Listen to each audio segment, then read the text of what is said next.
Hello, everybody, and welcome to the Wee Ood podcast, an unofficial Doctor Who podcast. I am Cameron, and I'm here with my co-host Ben. How you doing today, Ben? I'm doing pretty good. On today's episode, we are going to be talking about the ambassadors of death. So, the first things first, just to go over some of the credits of the episode. Michael Ferguson directs. Michael Ferguson, I believe, if I remember correctly, directed The War Machines before this. He also did The Seeds of Death. He after this, he goes on to do The Claws of Axos. The writer of this episode is David Whittaker. Do you know who David Whittaker is, Ben? That is a very familiar name. So he was the script editor for some of the first episodes of the series, Yeah. from An Earthly Child to Dalek Invasion of Earth. He wrote The Edge of Destruction, The Crusades, Power of the Daleks, Evil of the Daleks, and then this was his last story that he wrote for Doctor Who. There's actually a really good documentary about David Whittaker on the season 2 Blu-ray. Oh, he wrote Enemy of the World. That was a good one. I think that was rewritten by Letts, I believe. But this is another one that was rewritten. It seems like Malcolm Hulk did a very big rewrite on that he was the writer for the previous stories, Doctor Who and the Silurians. It seems like he did a pretty major overhaul to the story. So this is one of those scenarios where it's kind of hard to give whose ideas is who, because it's like, well, if Malcolm Hulk did a major rewrite, then who is responsible for what we saw? And then, of course, Barry Letts was the producer and Terrence Dix was the script editor. Seeing that now we're in the majority of the Pertwee era, they will just be always here with us. I mean, I think that's it for that. Just for some fun facts for like the cast, there's two people in this that's we'll be seeing later on that play pretty major roles. I was gonna say, did you recognize? Of course, you don't recognize. So one of the big ones is the guy who plays like the news anchor. He is Michael Wisher, who will go on to voice some of the Dalek voices, but he's most known for he plays Davros in Genesis of the Daleks. Oh. And another one is there's a little brief appearance of a unit soldier that is played by Jeffrey Beavers, who will go on to play the Master in the Keepers of Traken. I also found out that Jeffrey Beavers is actually married to Carolyn John. So there's some Doctor Who marriage right there. So then that segues into the fun facts of the episode. So like I said previously, Michael Hulk did a pretty major rewrite of this episode. Some of the previous titles were The Invaders from Mars and The Carriers of Death. I think Ambassadors of Death is the best title of all those. Yeah. Like, just to start off, I think that's probably one of the best things about this episode is the title. The Ambassadors of Death is such a cool title. What do you think of the title, Ben? Oh yeah, it's pretty good. Very menacing. So I don't know if this has that weird thing about it that has like we see the cliffhanger from the previous episode and then we get to the titles. Yeah, I thought that was kind of weird, kind of different. I think this might be one of the very few classic Who stories that has that. I mean, I don't hate it, but it's definitely kind of strange. It is very weird. And then of course it also has the ambassadors of death. It has that like that Oh yeah, it isn't just like plain uniform font. no, it tries to make the death fail. It makes you try to fail that death coming into the title. Oh yeah, it's like it's just the ambassadors and then of death Yeah. pops up in huge letters. There's not a lot of fun facts for this episode, so I think that's going to be it for the fun facts. And I haven't been doing this for the previous ones, but I'm going to continue. I'm going to start doing this. So this was first broadcast on the 21st of March, 1970, and then the last episode broadcast on the May 2nd of 1970. So Ben, what did you think of the Ambassadors of Death? It was good. I liked it. It's not as good as Spearhead, but I liked it better than the Silurians. The ambassadors are, they're not like a bad dinosaur costume. I think it helps. They're these faceless entities of unknown origin, eventually known, but at the time unknown origin. Very menacing, It can be a little bit slow at times. I think 7 episodes is probably too much, but it has some good moments, and overall, it's structured well, so I liked it. So I would say we'll get more into it later on of what we think in the rankings. But I do not like this as much as the Doctor Who and the Silurians. Really? I loved the first three parts. I was watching those first three parts of the story and I was just like, oh my God, this is such a great Doctor Who thriller. I constantly was asking questions of what's going on and like kept on like adding new levels to this mystery. And I thought that it was very well paced. And I was like, oh my God, all right, what's the next thing that they're going to reveal in the story? And I thought that the mystery and the intrigue really kept me engaged throughout. And then I felt like from part 4, 5, 6, and 7, I was just like, all right, this is dragging way too much. There's some good stuff in there, but like I just thought it just lost its momentum, and I was just Yeah. like, I just did not enjoy it from that point on, which it really soured me just because I was like, I was really enjoying the story for the first three parts, and then it just as soon as we were getting to like the doctor going up into space, I was just like, all right, this kind of lost its momentum for me at least. Yeah, I see that. You know, the first couple parts, there's a lot more mystery, intrigue. What's in the capsule? Where are they? In action, there's two major action set pieces in the Mhm. first two episodes. Yeah, once the curtain is kinda lifted and we see, even if we don't 100% know the origin of the ambassadors, a lot of, like, the intrigue is gone, when once Liz is captured and we already know, like, what the enemy is up to for the most part. Except for, like, I guess the twist villain, Yeah, but even then, eh. yeah. Like by that point, I just lost interest, and I was just like, okay, that happened.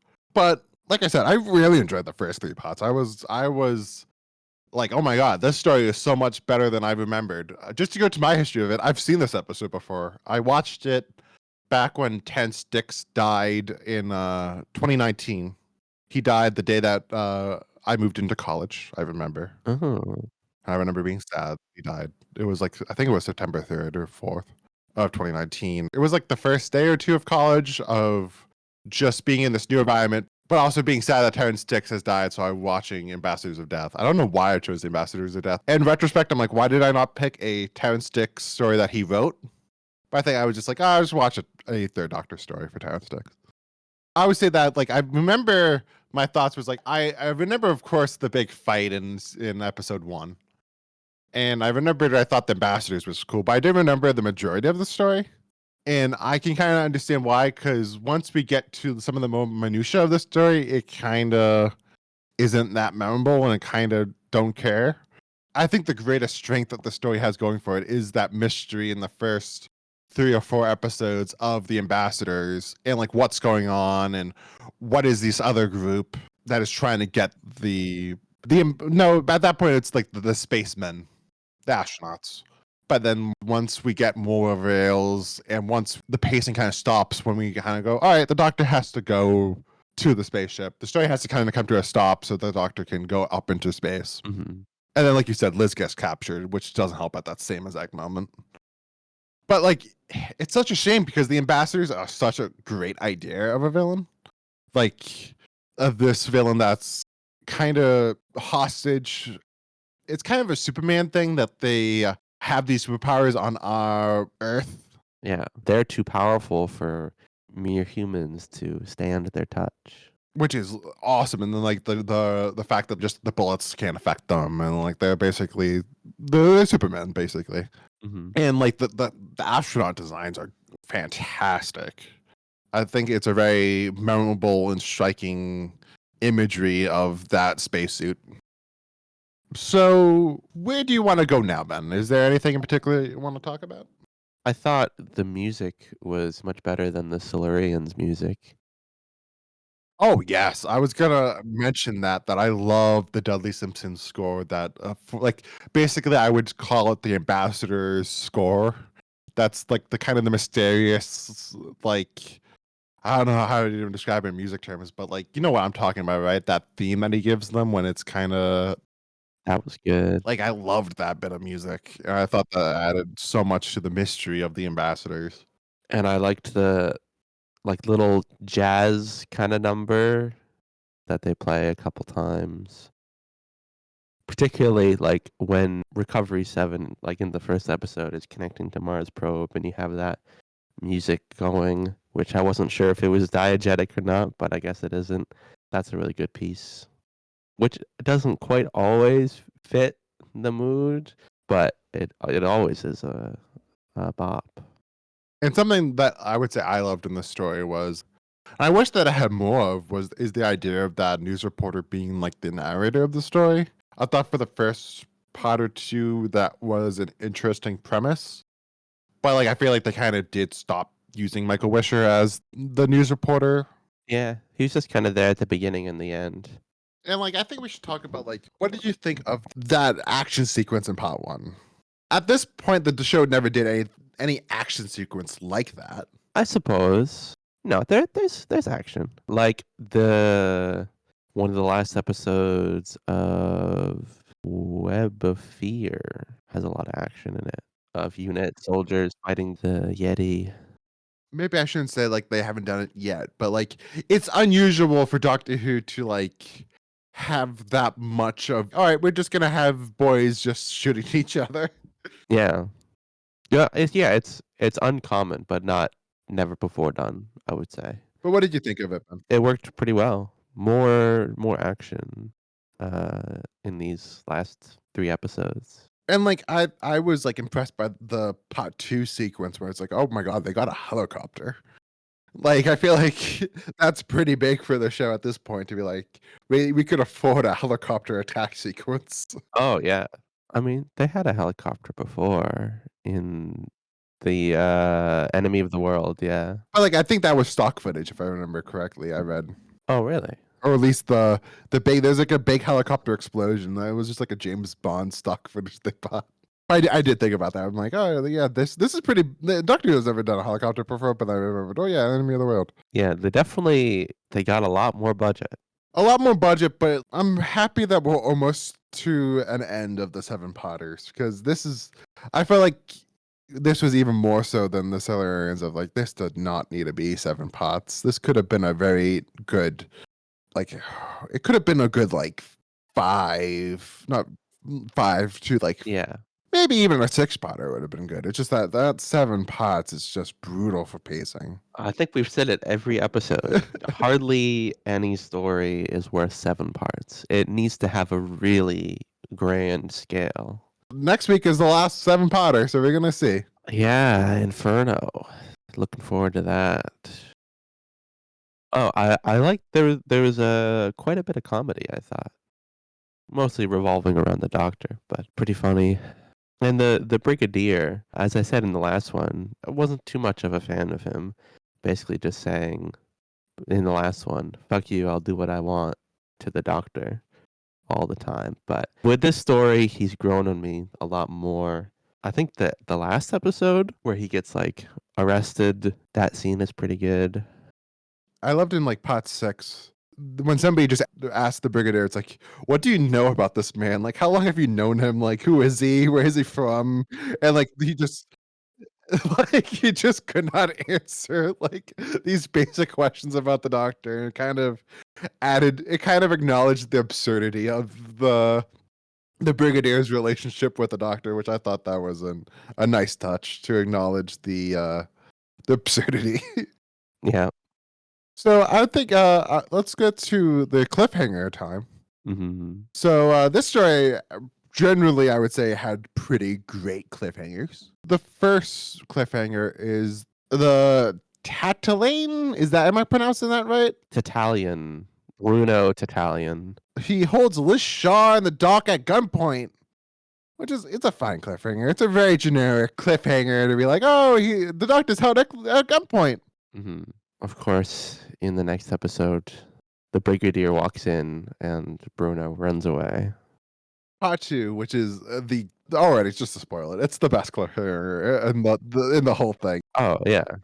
It's the doctor screaming, "Cut it open!" And my God, it works so well, especially with like that repetition of the astronauts on the recorder basically being, Yep. and like that repetition adds to the suspense.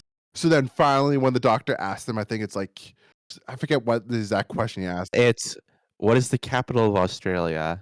And then probably my favorite line of the episode, "How many beans make 5?" And then he just screams, "Cut it open!" And then it's just Cliff done. And you just, I don't know about you, but I was just planning that night just to watch part 1 and 2. So then when I got to that cliffhanger, it was like, oh, I have to watch the next episode. It Mhm. worked as a cliffhanger. It just made you go like, what happens next? But of course, like you always talk about, it just gets resolved later on. It's like, oh well, it's just a recorder. Mhm. Part three's cliffhanger is Liz fights and then falls off a bridge, which I think is the worst cliffhanger out of the lot. Yeah, and she's just pulled up by her pursuers instantly. It's it's a lame ass cliffhanger. It's one of those cliffhangers where you just go like, Eh. did they get to the bridge and there was supposed to be something else to be a cliffhanger, but then they couldn't shoot it, so they said, "Well, sorry, just fall." And that would be the cliffhanger, I guess. Yeah, I guess she kinda just goes to the bridge to fall, and then they just all leave. Part four's cliffhanger is that the ambassador goes to kill the doc, which is a pretty iconic like imagery of the ambassador reaching out his hand to kill the doctor, which is a good cliffhanger. Oh, yeah, and then it's resolved immediately when the brigadier enters and he runs away again. Part five is that the UFO is going to collide with the doctor when he's up in space, which is another one that's like, it's fine. Yeah.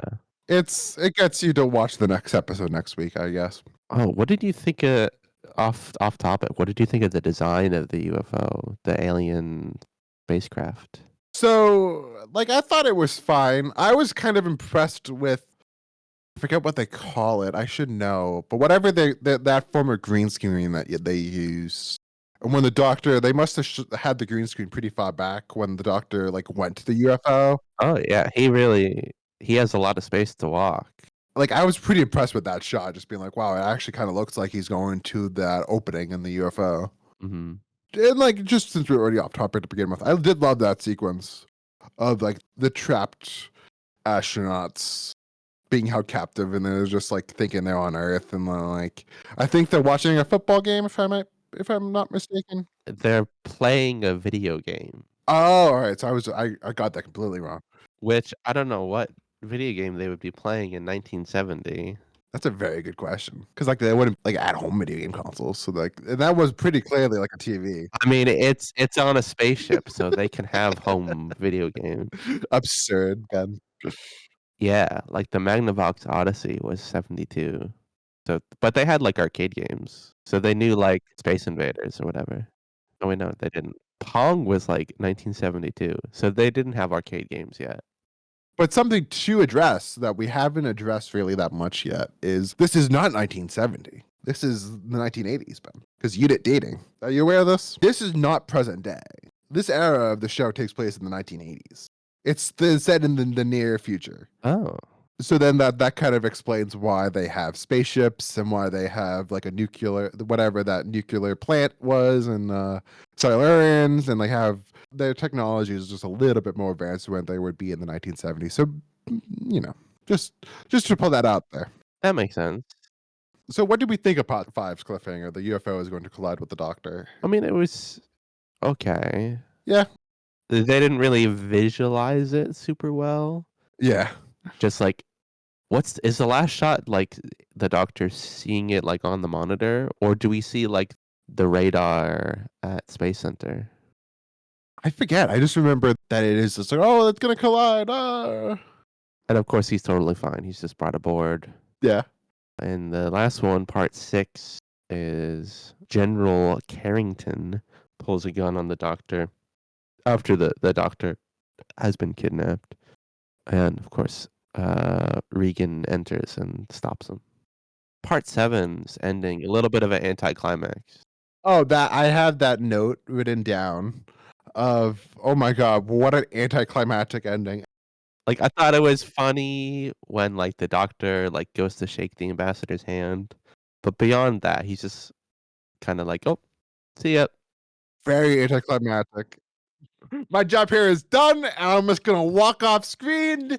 Good job, me. That's how that ending felt.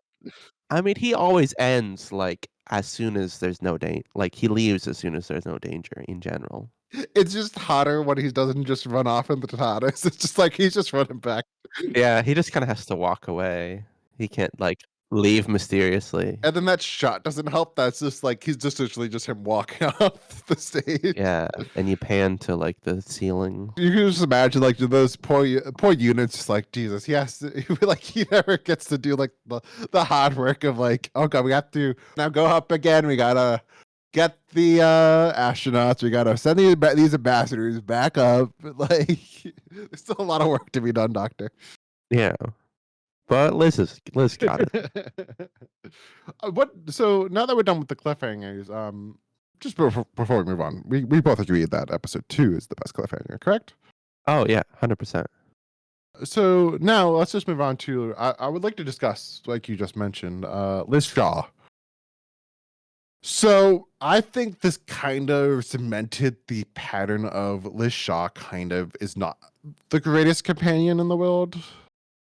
I don't think it's anything like Callan Jean is not the problem. I think she is a good actress. It's just they don't give her that much to do. Yeah, no. All she's been doing is just helping out the doctor whenever he needs a second set of hands. But it's like it's not even helping them in terms of like actually doing something. It's more like just a helping hand in terms of like scientific stuff. No, like literally a second set of hands, not like, participating in the plot. Yeah. That's the big problem with Liz Shaw as a companion. I mean, she was, I think, all right in this one. She does a lot of stuff on her own when she's kidnapped. But even then, I'm looking forward to how she's used in Inferno, but I'm very much looking forward to us getting to Joe Grant. is Joe Grant good? Oh yes, she's one of the best. So now let's move on to what we thought of the ambassador. So we kind of talked about it already, of just basic thoughts. But what did you think overall of the ambassadors / whatever this alien race is? They were good. The fact that they're not evil, they're just like literally, they all also have been kidnapped and are forced to do stuff or else they will die, was an interesting concept. Their design, of course, is really great and iconic. I'm surprised they took off the helmet at all. If it was always shrouded, it might have been a little bit better. I agree. I thought that was a major disappointment of just like, again, I think we kind of already talked about this, but like, I think that's one of the weakest things about the story is that they didn't leave enough to the imagination. I thought that was one of it, was that like, I wish that we kept that mystery of just like, what do these creatures even look like? Yeah. I at first I thought they were like just beings of pure radiation, but it's just like a blue guy. Yeah. But like I agree with what you previously just said of just like, it's a great design and it's a great idea to have these creatures just basically being used but not wanting to fight. They're coming here peacefully. Mhm. And then it's just kind of humanity's fault for them to being used as a weapon. I know it's kind of spoilers. Do they ever appear in the show again as far as you know? Oh no. They're just a one-off. Yeah, I was surprised on like the wiki. I scrolled through the whole thing. I couldn't find like a page for their species. Just wait, Ben. Big Finish is just gonna come out with an Ambassadors 8-pot box set. Like they did or they will. They will. They're gonna have a box set about everything in the Doctor Who universe at one point. Really? Oh yeah. You don't understand. We're gonna get to things, Ben, and especially in the new series. I'm gonna be like, would you believe me if that guy has a box set of adventures? And you're gonna be like, what? Really? Oh yeah, Just like random guys? yeah. It's just like why did they come back to Big Finish, or why do they really need their own box set series of adventures? I mean, I guess somebody's buying it. there's not enough Big Finish, you know? Like there's like so much though. Oh yeah, and they release 3 box sets a month, so it's just I don't think anybody right now, and we're getting really off topic, but I don't think anybody right now could afford to listen to all of Big Finish. I know. My OCD is like, "Oh, yeah, I gotta listen to everything."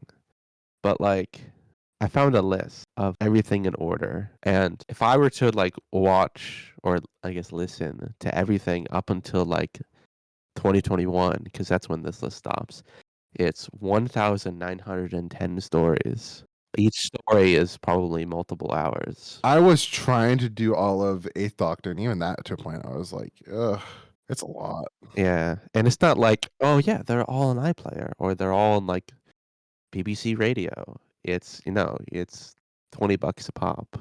Yeah, and then like they had it on Spotify, which is it's great for newcomers. And I wish they did the first 50 stories, and then at some points they were talking about they were going to do 50 to 100 also on there. Mhm. But then they never did that, and I'm kind of bumming that they never did that. But you can get I don't know if you know this, but 50 through 100 is only like $3 an episode, which is not bad Okay, it's not terrible. for the 2 hours of content. That's pretty good to be able to be like, oh yeah, I'll give you $3. Yeah. Not probably good if you want to like you want to if you want to listen to everything. That's still $150. Everything. Gotta get Bernice, gotta get Iris, gotta get Syl, everything. Then all of the Torchwood adventures, and now that they have the Bannerman Road. I could spend the rest of my life just experiencing Doctor Who media. I thought you were just gonna say Big Finish. Well, yeah, that too. Like listening to audiobooks, watching the TV show, reading the books, playing the games, reading the comics. Oh no, Doctor Who could end. I think that like Big Finish alone, like even if Big Finish stopped making Doctor Who stuff, it would still be enough that like you wouldn't have to miss Doctor Who that much. Mhm. But back to Ambassadors of Death. I really do love the Ambassadors as a concept. I love, like you were saying, the look of them. I love the idea that they are more peaceful. It's just I feel like the story kind of doesn't really use them that well towards the middle and end. I wish that Yeah. this it's a villain that's not a villain, I should say, but it's a monster slash alien that's much better than what the story is. And definitely, if this was like even a 4-parter, this villain would be an awesome and one of the most iconic Doctor Who villains. But because we have that 7 parts, it just kind of lets the villain down. One moment I liked. The very first episode, the Doctor and Liz are messing around with the time vector generator. I thought that was funny. Do you know are they on or in the TARDIS at that point, or did he take the console outside of it? Who knows, Ben? Who knows? Because it was a very furnished TARDIS, if so. So in the rankings, it ranked number 15th. And it's one of those stories that has been kind of generally ranked the same. In 1998, it was 15. In 2014, it was also 15. The only change was in 2009, where it was loved more and it received the 14th position. Ooh. So it's 15 out of what? 15 out of 24. So it's kind of like you would say this is an average. Yeah. Which I would agree with that rankings. It's probably not in the top 10 of classic Doctor Who, but I would not say it's no, I shouldn't say classic Doctor Who, but it's not the top 10 of John Pertwee's Doctor, but it's not bad. We're gonna get to some bad episodes, and this is far from being bad. It's just more disappointing for me, at least. Of the 3 I've now seen of Pertwee, I think this is number 2 for me. I think I liked it more than Silurians. I mean, it's definitely not perfect. But I don't know. It was more fun than Silurians, I suppose. But I liked the first 3 parts of Silurian. I really liked the first 3 parts of Doctor Who and the Silurians, and then I liked the last 2 parts. Definitely much more than I liked the last 2 parts of this story. I'm gonna say my ranking so far is Spearhead number 1, Silurians number 2, and then Ambassadors from Death number 3. Yeah. Number wise, where would you rank it, Ben? Out of 10. What did I rank Silurians? Ooh, that's a good question. I should be keeping a Google Doc.